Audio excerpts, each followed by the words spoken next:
ಆ ತಾಯಿ ತನ್ನ ಮಗ ಕುಮಾರ ಕಂಠೀರವ ಆಗಬೇಕು ಅಂತಲೇ ತನ್ನ ಮಗನಿಗೆ ಆ ಹೆಸರಿಟ್ಟಿದ್ಲು.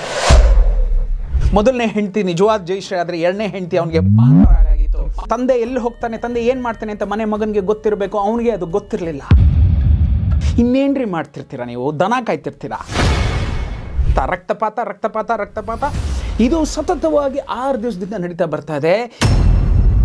ಇಲ್ಲಿ ಯಾವ ನಮಕ್ ಹರಾಮ್ ನನ್ನ ಮಗ ಏನು ಮಾಡಿದಾನೆ ಏನು ಅಂತ ಗೊತ್ತಿಲ್ಲ. ಆ ಭೀಕರ ಹತ್ಯೆಯನ್ನು ನಿಮ್ಮ ಮುಂದೆ ಕೆಲವ್ರು ಹೇಳ್ತಾರೆ ಅಹಂ ಅಂತ ಹೇಳ್ಬೋದು, ಕೆಲವ್ರು ಹೇಳ್ತಾರೆ ದುರಹಂಕಾರ ಅಂತ ಹೇಳ್ತಾರೆ, ಕೆಲವ್ರು ಏನೇನೋ ಬರೀತಾರೆ. ಯೋಚನೆ ಇಲ್ಲ. ನೀವು ಅತಿರಥ ಮಹಾರಥ ಬ್ರಹ್ಮಾಂಡ ಪಿಂಡಗಳು ನೀವೆಲ್ಲ. ನಿಮ್ಮ ಮುಂದೆ ಏನಾದ್ರು ಹೇಳ್ಬಿಟ್ರೆ ವೈಭವೀಕರಿಸಿ ಅದನ್ನು ಬರೀತೀರ, ನೆಗೆಟಿವ್ನ ಫಸ್ಟ್ ಬರೀತೀರ. ಇದೆಲ್ಲ ನಮಗೆ ಇಲ್ಲಿದೆ. ಆದರೆ now the time, the era, it has been changed.